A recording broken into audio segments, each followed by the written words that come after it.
Hello दोस्तों, अभी हम लोग सीडीपी के तीसरे चैप्टर पढ़ेंगे जो इंडिविजुअल डिफरेंसेस हमारा टॉपिक होगा। इस टॉपिक में हमें यही पढ़ना है कि इंडिविजुअल डिफरेंसेस होते क्या हैं, इसके टाइप्स क्या हैं, इसमें बुद्धि के बारे में पढ़ना है, विकास के बारे में पढ़ना है। आखिर हमें इस चैप्टर को इसलिए पढ़ने दिया गया है ताकि हम बच्चों में विभेद कर सकें। अब क्या विभेद करना है इस टॉपिक में हम समझने का प्रयास करते हैं। दुनिया में चाहे कोई भी व्यक्ति हो, एक जैसे कभी हो ही नहीं सकते हैं। जैसे किसी का आदत में कुछ अलग हो सकता है, किसी का इंटरेस्ट अलग होता है, किसी की क्षमताएँ अपनी अपनी अलग होती है, किसी का बिहेवियर अलग होता है। हम कह सकते हैं कि दुनिया में कोई भी दो लोग आपस में एक जैसा नहीं हो सकते हैं। और फिर जब एक जैसे होंगे नहीं तो हम एक शिक्षक के तौर पर अपने क्लास में बच्चों को किस प्रकार शिक्षा दे पाएंगे, इसी के बारे में हमें चर्चा करना है ताकि सभी बच्चों को एक समान शिक्षा या उन्हें बेहतर करने के लिए हम एक अच्छे वातावरण को प्रदान कर सकते हैं। तो हमें इस चैप्टर में व्यक्तिगत विभिन्नता के बारे में पढ़ना है। तो व्यक्तिगत विभिन्नता के बारे में पढ़ते हैं। इसका मतलब क्या है कि कोई भी दो व्यक्ति एक जैसे नहीं हो सकते हैं। तो किस प्रकार नहीं हो सकते हैं? तो मान के चलिए किसी व्यक्ति का बायोलॉजिकल जैविक विभिन्नताएँ होती है। जैविक विभिन्नताएँ का मतलब होता है कि जो हम लोग कुछ पुरुष हैं, कुछ महिलाएँ हैं। फिर आता है मेंटल लेवल आता है। हम लोग का मानसिक विकास सभी बच्चों का क्या है, मानसिक विकास अलग अलग होता है। किसी बच्चा का 3 साल में बहुत अच्छा सोच लेता है, कोई बच्चा कुछ भी नहीं सोच पाता है। तो ये मानसिक स्तर में दोनों में परिवर्तन आ जाता है, दोनों में विभिन्नताएँ आ जाती है। आगे इमोशनल लेवल, सान्वेगिक स्तर। इसका मतलब होता है जैसे मान के चलिए कोई भी कक्षा में 2 बच्चे हैं, जब उनके पास हम कोई प्रॉब्लम करते हैं, कोई किसी भी प्रश्न को पूछते हैं उनसे, तो उन बच्चों में एक इमोशन आ जाती है। अगर कोई बच्चा उस क्वेश्चन को जानता होगा तो उसका इमोशन, उसका चेहरा का हाव-भाव अच्छा प्रदर्शन होता है। परंतु वही बच्चा अगर यदि उस क्वेश्चन का उत्तर बताने में असमर्थ है, तब उसका शरीर का जो संवेग है, जो उसका शरीर का जो वेग है, उसमें परिवर्तन आ जाता है। इसमें भी इस तरह भी दो बच्चे में हम भिन्नताएँ कर सकते हैं। अब आता है फिर सांस्कृतिक विभिन्नताएँ। सांस्कृतिक विभिन्नताएँ का मतलब होता है कि यदि हम 2 धर्म को ही ले लेंगे तो हम लोग हिंदू धर्म की विभिन्नताएँ और मुस्लिम धर्म की विभिन्नताएँ, बहुत सारे अंतर पाए जाते हैं। वेशभूषा में भी अंतर पाए जाते हैं। तो इस तरह हम यह कह सकते हैं कि प्रत्येक मानव एक दूसरे से विभिन्न रूप से भिन्न है। यहाँ तक हम यह भी कह सकते हैं कि 2 मनुष्य के फिंगरप्रिंट भी मैच नहीं करते हैं। अब हम शिक्षकों को यह ध्यान में रखना होगा कि जब बच्चे अलग-अलग रंग, रूप, बुद्धि, इन सब चीज़ों को ध्यान में रखकर ही हमें बच्चों को शिक्षा दी जानी चाहिए। और ऐसा आज से नहीं चला आ रहा है, वैदिक काल से ही चला आ रहा है। अब आता है कि हम बच्चों को विभिन्नताएँ किस प्रकार करेंगे, आखिर हम कैसे पता करें कि बच्चों में क्या-क्या विभिन्नताएँ हैं। तो इसके सबसे पहले दो स्रोत हैं। पहला उम्र और दूसरा इंटेलिजेंट, उनका बुद्धि। आयु और बुद्धि के अनुसार ही शिक्षा बच्चों को दी जानी चाहिए। हम यदि बच्चों को यदि किसी बच्चे की उम्र यदि 10 साल है और उसे हम यदि पहले 7 क्लास या 8 क्लास के सिलेबस को यदि उसे हम समझाने का प्रयास करेंगे तो वो बच्चा कभी समझ नहीं पाएगा। और दूसरा आता है कि उसका बुद्धि। कोई ऐसे भी बच्चे होते हैं जिसे जीनियस बच्चे कहते हैं, कि पढ़ रहे होते हैं 8 क्लास में यार मैथमेटिक्स या साइंस की प्रॉब्लम को समाधान करते हैं 10th क्लास 11th क्लास की। तो इस तरह भी हम बच्चों में विभिन्नताएँ कर सकते हैं कि यह बच्चा ब्रिलियंट है, यह बच्चा कमज़ोर है। और अगर कमज़ोर है तो किस प्रकार के श्रेणी में रखा जाना चाहिए ताकि एक और बेहतर प्रदान कर सके। और तक व्यक्तिगत विभिन्नता की बात सर्वप्रथम सर फ्रांसिस गाल्टन ने किया था। इन्होंने ये किताब लिखा था। उस किताब का नाम था हेरिडिटी जीनियस। इस किताब में उन्होंने सर्वप्रथम बताया कि व्यक्तिगत विभिन्नता भी लोगों में होती है और एक शिक्षक को यह जानना बहुत ज़रूरी है कि व्यक्तिगत विभिन्नता का अंतर कर पाए। यदि वह बच्चों में व्यक्तिगत विभिन्नता अंतर नहीं कर पाया तो वह बच्चों को अच्छा शिक्षा कभी दे नहीं पाएगा और वह सफल नहीं हो पाएगा। अब एक यहाँ से सीढ़ी पे प्रत्येक साल नहीं तो कम से कम 1-2 बार तो पूछ ही देता है कि फादर ऑफ यूजेनिक्स किसे कहा जाता है। तो फादर ऑफ यूजेनिक्स गाल्टन को ही कहा जाता है, सर फ्रांसिस गाल्टन को ही कहा जाता है। अब हम लोग पढ़ते हैं टाइप्स ऑफ इंडिविजुअल डिफरेंसेस, कि आखिर इंडिविजुअल व्यक्तिगत विभिन्नता के कितने प्रकार होते हैं। तो इनके मात्र 2 प्रकार होते हैं। एक पहला होता है इनहेरिटेड डिफरेंसेस और दूसरा होता है एक्वायर्ड डिफरेंसेस। इसका पहला का हिंदी हुआ वंशानुगत अंतर और दूसरा का हुआ ट्रेड्स हुआ। इसका अब आता है एक एक करके हम दोनों को अध्ययन करने का प्रयास करते हैं। इनहेरिटेड डिफरेंसेस में सबसे पहले आता है फिजिकल डिफरेंसेस। फिजिकल डिफरेंसेस में यदि हम सोचें तो दो बच्चों को अगर हम अंतर करेंगे तो किसी का शरीर मोटा है, काला है, पतला है, किसी का वज़न ज़्यादा है, तो ये होता है फिजिकल। हम शरीर को मानकर आधार मानकर दो बच्चों में अंतर कर सकते हैं। दूसरा है मेंटल, उनका बुद्धि का प्रकार किस प्रकार है, वो कोई क्वेश्चन को किस प्रकार सीखते हैं, एवरेज सीखते हैं, स्लो सीखते हैं। बहुत सारे बच्चे होते हैं जो बहुत जल्दी सीख लेते हैं और बहुत सारे बच्चे इडियट टाइप से भी होते हैं। अगला जो है वो है सेक्स। लिंग के आधार पर भी हम बच्चों में व्यक्तिगत विभिन्नताएँ कर पाते हैं। अगला है पर्सनालिटी। पर्सनालिटी भी हमें इनहेरिटेड वंश से ही प्राप्त होता है कि हमारा पर्सनालिटी किस प्रकार है। बहुत सारे बच्चों में अंतर्मुखी होते हैं, बहुत सारे बच्चे बहिर्मुखी होते हैं। जैसे मान के चलिए कोई बच्चा क्लास में बहुत कम बोलता है तो उसे हम लोग अंतर्मुखी बोलेंगे, और कोई बच्चा बहुत ज़्यादा बोलता है, फिल्में देखता है, फिल्मों की बातें करता है, अच्छा में समाज की बातें करता है, उसे हम लोग बहिर्मुखी बोलते हैं। अगला है मैच्योरिटी, परिपक्वता। हम लोग सब जानते हैं कि उम्र के बाद बच्चों में एक परिपक्वता आ जाती है। जो बच्चे 6 साल 7 साल में जो गलती करते थे उस गलती को 10 साल 15 साल में नहीं करते हैं। या इस प्रकार हम समझ सकते हैं कि बच्चा यदि 6 साल 7 साल में खिलौना की मांग करता है अपने माता पिता जी से, तो वही बच्चा बड़ा होकर कोई खिलौना उलौना का मांग नहीं करता है। एप्टीट्यूड, इसका मतलब होता है अभिक्षमता।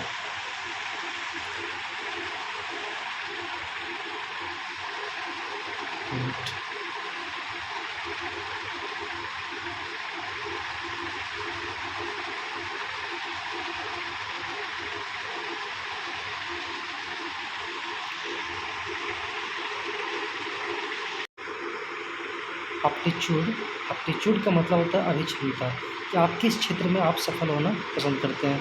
किसी का सिंगिंग का विकास होने में अपने इच्छुक रखते हैं, कोई बच्चे डांस सीखने में अपने कौशल को विकास करते हैं, कोई बच्चे ऑफिसर बनने का प्रयास करते हैं।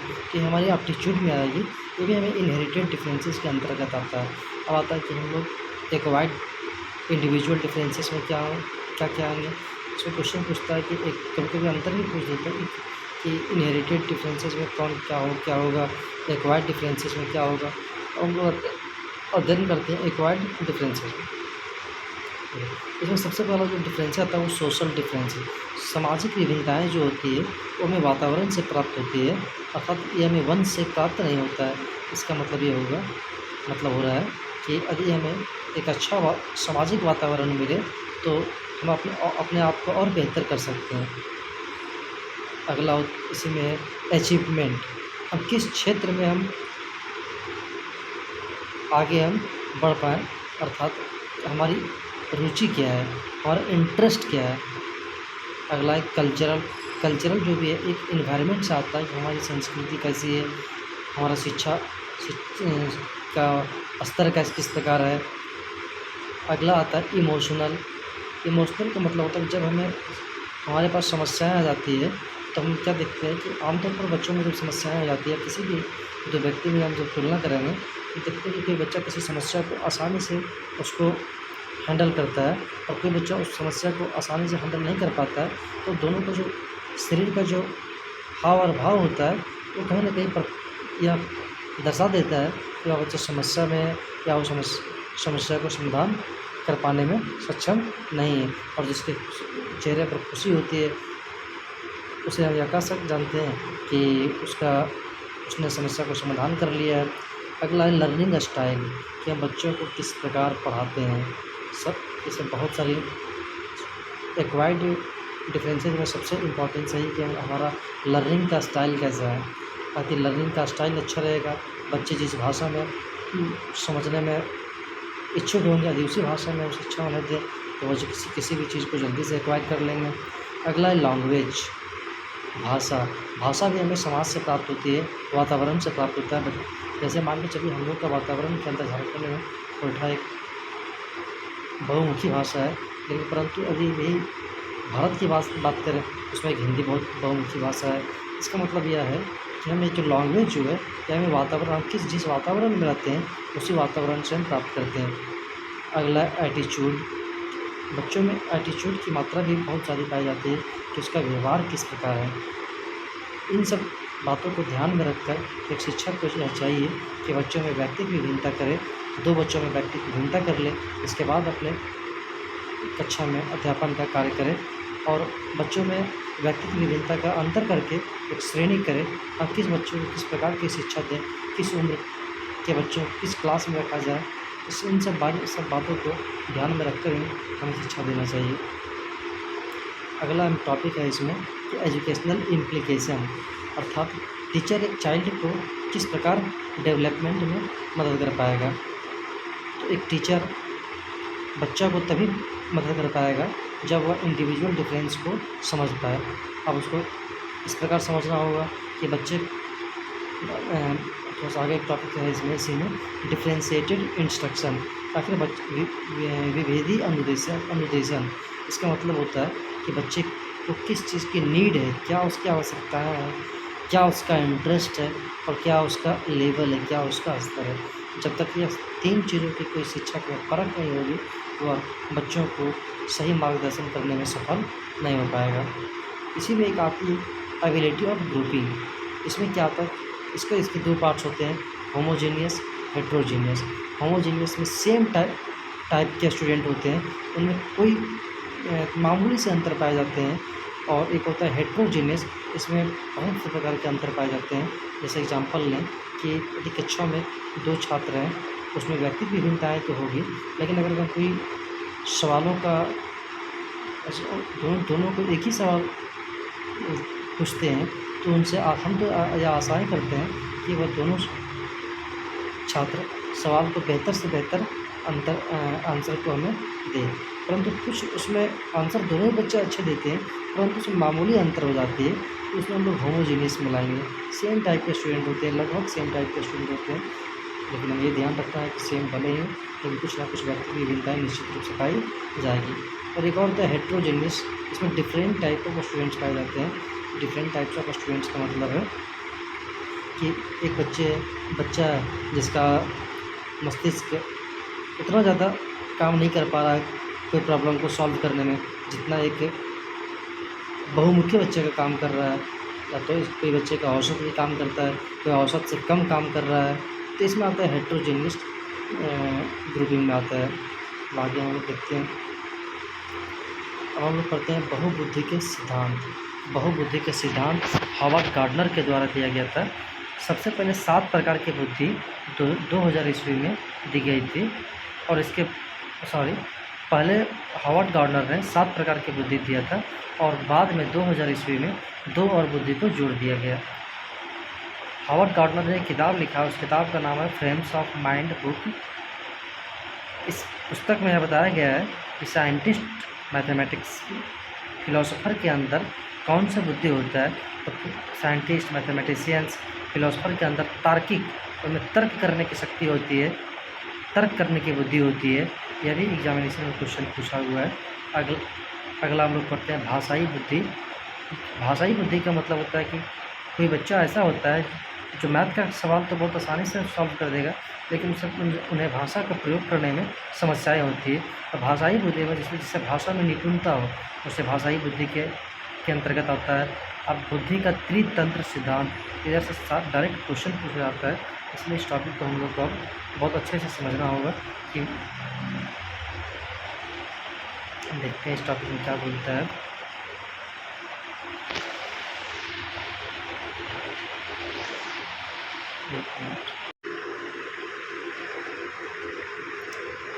जी, अब हम लोग पढ़ते हैं बुद्धि का त्रितंत्र सिद्धांत।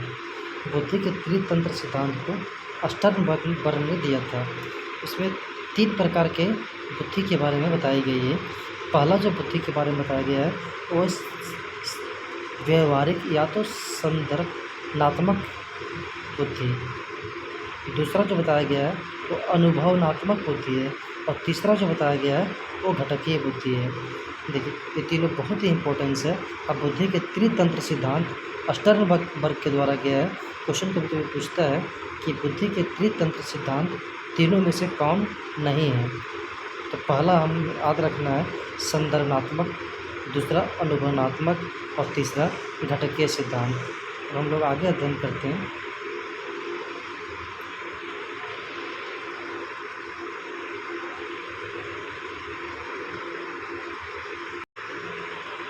अब हम अध्ययन करते हैं आगे त्रिस्तरीय बुद्धि का त्रिस्तरीय मॉडल किसने दिया है। तो बुद्धि के त्रिस्तरीय मॉडल को दिया है, उसका नाम था कैरोल। जो भी यहाँ हमारे PDF में दिया हुआ है। अब आगे हम अध्ययन करते हैं कि फैक्टर एनालिसिस के आधार पर बुद्धि को 3 भागों में बांटा गया है। पहला है सामान्य, दूसरा विस्तृत और तीसरा है संकीर्ण। अब आता है कि बुद्धि का पदानुक्रमिक सिद्धांत। इसका मतलब होता है कि बुद्धि का पदानुक्रमिक मतलब पद मतलब अनुक्रमिक मतलब क्रम का, जो बुद्धि के क्रम का सिद्धांत किसने दिया है। ये बहुत बार क्वेश्चन पूछा हुआ है। बुद्धि के पदानुक्रमिक सिद्धांत को फिलिप वर्नन ने दिया था, और इन्होंने 4 टाइप्स की बुद्धि के बारे में बताया है। पहला है जनरल, दूसरा है मेजर, तीसरा है माइनर और चौथा है स्पेसिफिक। फिर से सुने, बुद्धि के पदानुक्रमिक सिद्धांत को फिलिप वर्नन ने दिया है। पहला का नाम जनरल, दूसरा मेजर, तीसरा माइनर और चौथा स्पेसिफिक है। फिर पढ़ते हैं कि बुद्धि के बारे में थॉर्नडाइक और थ्रस्टर ने क्या क्या कहा है। देखिए, दोनों ने लगभग सेम कहा, थोड़ा सा अंतर है। थॉर्नडाइक साहब बुद्धि के बारे में जो बोले हैं वो 3 चीज़ बताए हैं, सोशल, एब्स्ट्रैक्ट और कॉन्क्रीट। परंतु थ्रस्टन साहब ने बुद्धि के बारे में जो बताया है वो सोशल, एब्स्ट्रैक्ट और मैकेनिकल, दोनों में एक ही अंतर है कि थ्रस्टर ने कॉन्क्रीट के स्थान पर मैकेनिकल बताया। इसका मतलब अगर हम विस्तार से समझें तो बुद्धि का प्रकार में सोशल, एब्स्ट्रैक्ट और कंक्रीट को लाया है थॉर्नडाइक साहब ने, बल्कि थ्रस्टन साहब ने समाज को रखा। एब्स्ट्रैक्ट जिस चीज़ को हम समझ सकते हैं, देख नहीं सकते हैं, उसको लाया। और मैकेनिकल जो हम काम करते हैं, जिस काम को हम पूर्ण रूप से देखते हैं और समझते भी हैं, उसे हम लोग मैकेनिकल में रखते हैं। और आता है क्या आगे एक कारक सिद्धांत किसने दिया। तो एक कारक सिद्धांत, बुद्धि की एक कारक का सिद्धांत अल्फ्रेड बिनेट और टॉलमन ने साहब ने दिया था। 2 कारक का सिद्धांत स्पीयरमैन दिया था। इसमें 2 कारक इसलिए बोलते हैं, इसके 2 फैक्टर होते हैं, जी और एस। जी मतलब जनरल और एस मतलब स्पेसिफिक। जनरल मतलब होता है हेरिडिटी और एस स्पेसिफिक जो होता है वो आता है इन्वायरमेंट से। आगे पढ़ना भी इसे हमें। अब आता है समूह कारक को किसने दिया था। समूह कारक को थ्रस्टन ने दिया था। 7th प्राइम मेंटलिटी किसने दिया, इसको भी थ्रस्टन ने दिया। बहुकारक किसने दिया, थॉर्नडाइक साहब ने दिया था। संरचनात्मक सिद्धांत जो NCERT में, इसको हमें नोट्स कर लेना है। इस संरचनात्मक सिद्धांत को, इसे हम त्रिविमीय सिद्धांत भी कहते हैं, जिसको JP गिलफोर्ड ने दिया था। तो किसमें आता है कि पास मॉडल ऑफ इंटेलिजेंसी को किसने दिया, तो पास मॉडल ऑफ इंटेलिजेंसी को भी JP गिलफोर्ड ने दिया था। और इसमें पास का अगर पूरा नाम देखेंगे तो P का मतलब होता है प्लानिंग, A का मतलब होता है एटेंशन या अराउजल, S से होता है सिमुल्टेनियस और S से होता है फिर सक्सेसिव। अब आता है कि अपसारी चिंतन और अभिसारी चिंतन को हमें पढ़ना है कि अपसारी चिंतन क्या है, अभिसारी चिंतन क्या है और दोनों को कौन दिया है। तो दोनों अपसारी चिंतन और अभिसारी चिंतन मतलब इसका मतलब डाइवर्जेंट और कन्वर्जेंट थिंकिंग को गिलफोर्ड नहीं दिया है। तो आगे देखते हैं। तरल ठोस सिद्धांत को कैटर महोदय ने दिया था। तरल ठोस इसलिए बोलते हैं कि तरल में 2 आइटम की चर्चा की जाती है, तरल और ठोस। तरल में आता है G फैक्टर और ठोस में आता है स्पेक्ट्रल स्पेसिफिक। हम अभी बोल रहे तरल और ठोस सिद्धांत में कैटल ने दिया था। जीव इस तरल सिद्धांत में जो जी फैक्टर आता है उसे हम लोग हेरिडिटी से तुलना करते हैं, और एस फैक्टर जो आता है उसे हम लोग इन्वायरमेंट से तुलना करते हैं। और आता है कि बहुबुद्धि सिद्धांत किसने दिया, तो बहुबुद्धि सिद्धांत को हावर्ड गार्डनर ने दिया था। बहुबुद्धि सिद्धांत को हावर्ड गार्डनर महोदय ने दिया था।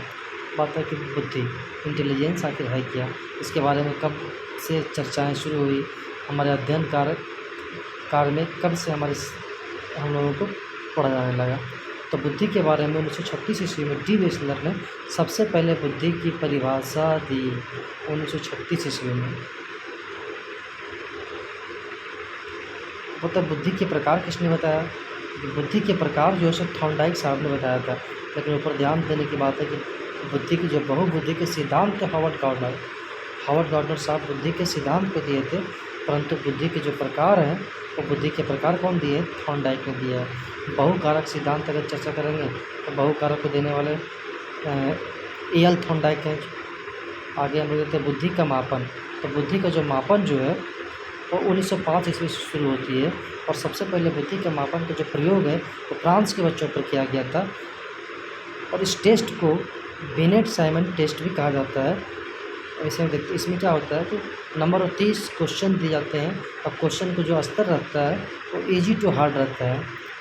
इस बिनेट साइमन टेस्ट को 1908 ईस्वी में मेंटल एज भी कहा जाने लगा था। इसमें नंबर ऑफ क्वेश्चन 58 कर दिया गया था, और ये इसमें जो बच्चे थे उसमें 3 से 13 वर्ष के बच्चे थे। परंतु ध्यान रखें जो केवल बिनेट साइमन टेस्ट हुआ था उसमें 30 ही क्वेश्चन थे।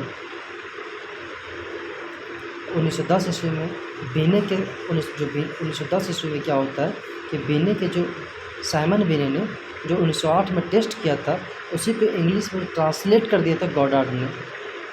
और कि अब फिर आता है कि बीने साइमन टेस्ट 1911 में क्या हुआ था, तो 1900 कंप्लीट हुआ था 1911 में बीने साइमन टेस्ट। अब 1912 में क्या होता था, थोड़ा ध्यान से समझने की बात है यहाँ पर, नहीं हुआ तो आप लोग पॉज करके देखिएगा इसको। 1912 में विलियम स्टर्न महोदय ने, जो जर्मनी के रहने वाले थे, उन्होंने एक नया सुझाव दिया कि क्यों ना बुद्धि को हम लोग आईक्यू में देखें, इसे आईक्यू के अंतर्गत मेजर करने का प्रयास करें। 1912 ईस्वी में विलियम स्टर्न, जो जर्मनी के रहने वाले थे, उन्होंने आईक्यू को सुझाव दिया। और आईक्यू शब्द का सबसे पहले प्रयोग, ध्यान देने वाली बात है कि आईक्यू शब्द का सबसे पहले प्रयोग विलियम स्टर्न महोदय ने किया था। और फिर आगे थोड़ा सा परिवर्तन है कि स्टैंड फॉर बिने टेस्ट, वह बिने साइमन टेस्ट था, और यहाँ की अलग टॉपिक है कि स्टैंड फॉर बिने टेस्ट किसने किया था, तो 1916 ईस्वी में टर्मन महोदय ने किया था, जो यूएसए के रहने वाले थे। यह भी क्वेश्चन बहुत बार पूछा हुआ है। सबसे पहले आईक्यू का जिसमें प्रयोग किया गया था, तो आईक्यू का फार्मूला भी उन्होंने दिया। उस आईक्यू का फार्मूला है कि mental age into 100 by chronological age. इस फार्मूला का तात्पर्य होता है कि अधिक कोई बच्चे की वास्तविक उम्र अभी 25 साल है, अधिक किसी बच्चे की वास्तविक उम्र अभी 15 साल है, लेकिन उसकी बुद्धि जो है 20 वर्ष के छात्रों के बराबर काम कर रही है। तो हम आईक्यू उसका इस तरह निकालेंगे कि जो उसका वर्तमान एज है उसको नीचे रखेंगे, और उसकी बुद्धि, जैसे मान के चले किसी का वर्तमान एज 10 साल है लेकिन वो बच्चा का व्यवहार कर रहा है 20 साल का, तो वर्तमान एज 10 साल नीचे रखेंगे, और उसका व्यवहारिक, उसका मानसिक बुद्धि का एज 20 साल था उसको हम लोग ऊपर करेंगे, और दोनों को डिवाइड कर देंगे, और उसको 100 से मल्टीप्लाई कर देंगे। तो इस तरह में आईक्यू किसी भी बच्चे की आईक्यू को मेजर कर सकते हैं। अब आता है कि आईक्यू के आधार पर बच्चों को किस तरह वर्गीकरण की जाती है, यह भी एक अच्छा टॉपिक है, इससे भी सवाल पूछता है एग्जामिनेशन में। इसमें 6.7% जो होते हैं बच्चे, उनका आईक्यू 120 से लेकर 129 के बीच में होता है। उसको हम श्रेष्ठ बच्चे के क्वालिटी में रखते हैं। 16.1% बच्चे की आईक्यू 110 से 119 होती है, उसे हम लोग उच्च औसत कहते हैं। ध्यान देने की बात है कि जिस बच्चे की आईक्यू 120 से 29 रहती है उसे हाई मानसिक क्षमता के की श्रेणी में हम रख सकते हैं। और 110 से 119 जिसका IQ स्कोर होता है उसे हम उच्च औसत देते हैं। 90 से 100 90 से 109 जिसका होता है IQ उसे हम औसत की श्रेणी में रखते हैं। 80 से 89 जो होता है उसे निम्न औसत की श्रेणी में रखते हैं। 70 से 79 जिसकी IQ होती है उसे सीमांत बाउंड्री लाइन पर रखते हैं। और 70 से कम जिसकी मानसिक होती है उसे हम मानसिक विकार के रूप में देखते हैं। अब आता है कि विशिष्ट बालक 2 प्रकार के होते हैं, एक प्रतिभाशाली होते हैं और दूसरे मानसिक विकार होते हैं। इसका मतलब ये होता है कि विशिष्ट बालक का मतलब होता है कोई बच्चे बहुत ज़्यादा ब्रिलियंट है और कोई बच्चा बहुत ही ज़्यादा डल है, तो इसको हम किस श्रेणी में रखें? तो जिस बच्चे की IQ लेवल 130 से ज़्यादा हो, ध्यान देने के बाद 129 तक रहेगा तो उसे हम हाई श्रेणी में रखेंगे। लेकिन यदि 130 से एबव है तो उस बच्चे को हम लोग प्रतिभाशाली सृजनशील बच्चे की कैटेगरी में रखेंगे, अर्थात उनका मानसिक क्षमता बहुत तेज़ है। वो कोई भी समस्या से वो घबराते नहीं हैं, बल्कि उसे समाधान करने में अपना दिमाग को लगाते हैं। और वहीं एक बच्चा जिसकी IQ क्षमता 70 से भी कम है, तो कोई भी समस्या, छोटी समस्या दे या बड़ी समस्या दे, वो यह मान लेता है कि हमसे इस समस्या का समाधान होगा ही नहीं। आगे देखते हैं। आगे हम अब अध्ययन करेंगे।